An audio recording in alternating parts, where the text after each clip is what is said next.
After installing the virtualization software for Tech company, now we will have to just install operating system so that we can install our domain controller and then we can install our Exchange server. So as I said in our previous videos that one of the requirements for Exchange server is a domain controller. So in this lab, our scenario is for our Sacramento office, and it tells us to install a virtualization. Like after installing the virtualization application, you need to install Windows Server 2012 Enterprise Edition for Tech company, and then you need to configure the domain controller. So once you install the operating system, then you will have to configure the domain controller, and the system settings and hardware settings are as below. So we will have to use the minimum RAM of 1 GB and 20 GB of the storage, and server name should be SAC EJO D01, which is again a naming convention for the Elmjo company. So the Elmjo company wants to use a naming convention which is going to start from the city and then the company name and then the function of that system. So Sacramento, Elmjo, and then domain controller 01, and then they just want to use 10.10.254.53 for the domain controller, and then the subnet mask of 255.255.255.0. So this is going to be our lab, and let's get started. So I'm gonna bring up VMware Workstation Pro again, and then once we have the VMware Workstation console in here, I just want to quickly show you something where I might not have shown you before. So these two folders that you see in here, these are the ones that I just created so that I can put my operating systems like separately on these folders so that you can know that which server belongs to where. I'm just going to quickly remove them so that I can show you how to create them. And what I'm gonna do now is, like, it is blank and nothing is in here. I'm gonna right click in here and say new folder, and then I'll just write Sacramento office, and then again for our New York I'm just gonna type New York office. So now I'm just going to, whenever I'm going to create a domain controller or Exchange server operating systems, whenever I'm going to create a new virtual machine, I'm going to just create it in here for Sacramento, and for New York I'm just going to create in here. So that way it will be easier for us to know which server belongs to where. So creating a new virtual machine is easy. So you have three options, like three ways to create it. The first thing is, if you click on home for VMware Workstation, you have an option create a new virtual machine. Or if you create, just right click on this blank space, you have a new virtual machine option. Or if you click on file, you have a new virtual machine option. So three new ways. Or if you just say just push Control N, it's gonna create a new virtual machine. So once you click on create a new virtual machine, it's gonna give you like which type of configuration you want. So the first one is typical and the second one is custom. I'm gonna use typical because custom is mostly used when you want to customize your disk types and many other things. So when you click on next, it's going to ask you for the disk of operating system. So we are going to install server 2012, and I already have a ISO image which is in my D drive.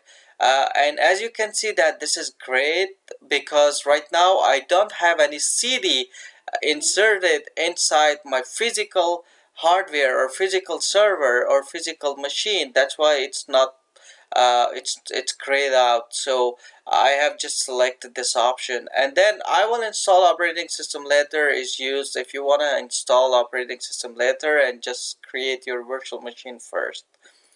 Click on next. It's gonna ask for product key, username, password.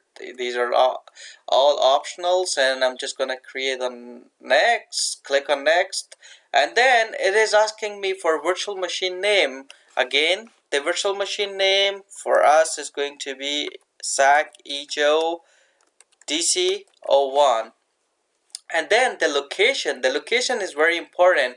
Never put your virtual machines into C drive, because C drive is your system drive and maybe you have less space on it. So always use like drive D, drive E, or any other drive that have more space.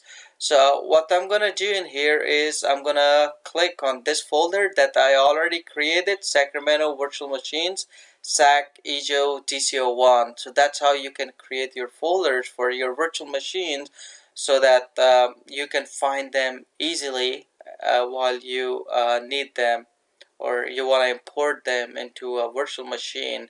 So this is going to be our hard disk size, and I'm just gonna use it as a 20 GB.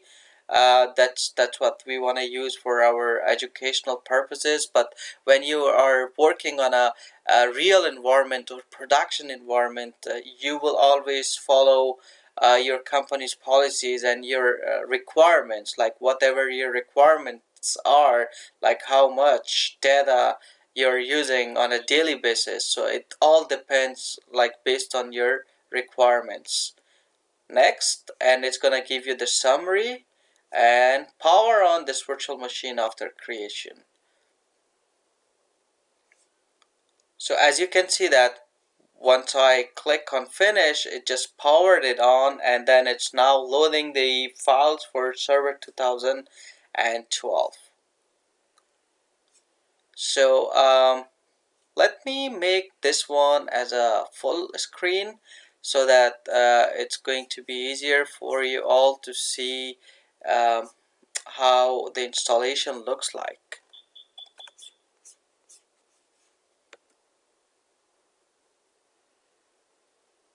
So the setup is starting. That's the first thing that you will see. So now, as you can see, that it is copying Windows files, and this is the setup. So once it copies the Windows files, it's going to restart, and then you will be able to start your server operating system. So I'm just going to pause the video here because it's going to take time, and we will just get back once this process is done. Alright, so after the installation process, the server 2012 is now installed, and you can see that the server manager just pops up when you start your server every time. And the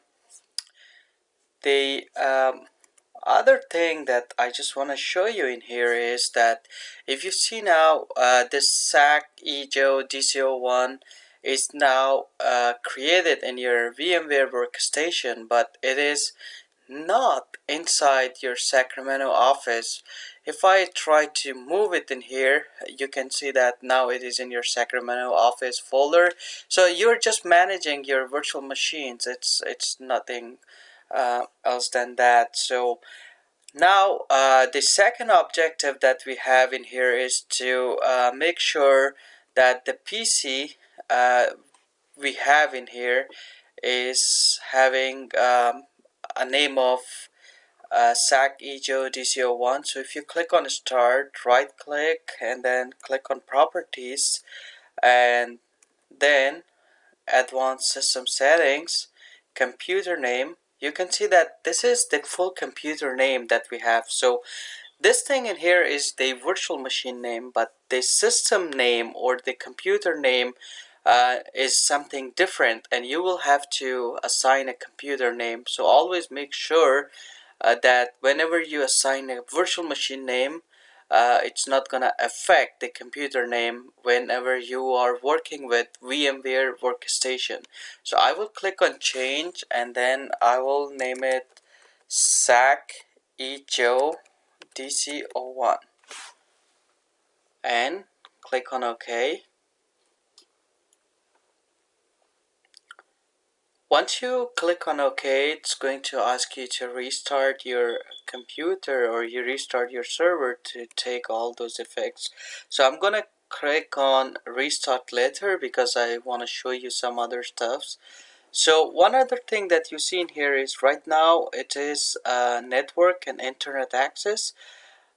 Why? Because for the first time when you install your operating system using VMware Workstation, it is configured through network address translation, and it is directly connected to your physical machine um, um, network card. So that's why this server have access to the internet.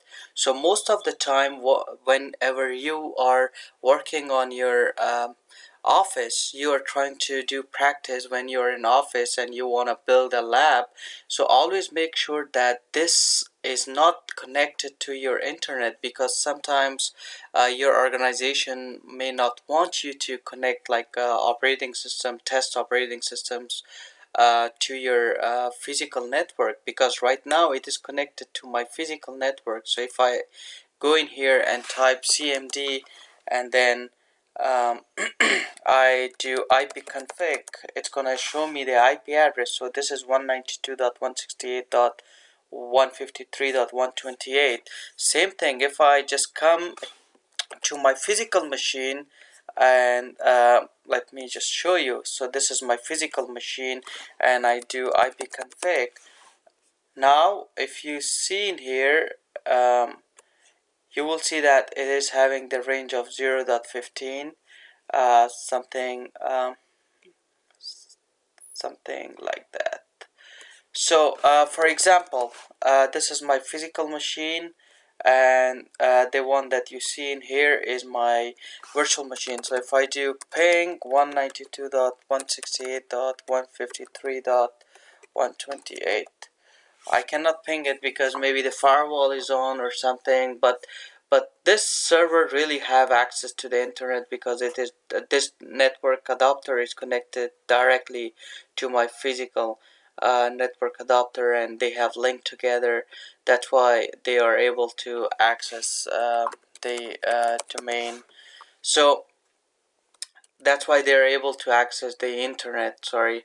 So what are we going to do now is we're going to make sure that the IP address is assigned to it. So if I right click on this network icon and then click on open network and sharing center, and then click on change adapter centers, right click here and click on properties and TCP/IP version 4, you can see that right now there's no static IP address assigned 10.10.254.53 based on our lab. It should be 255.255.255.0.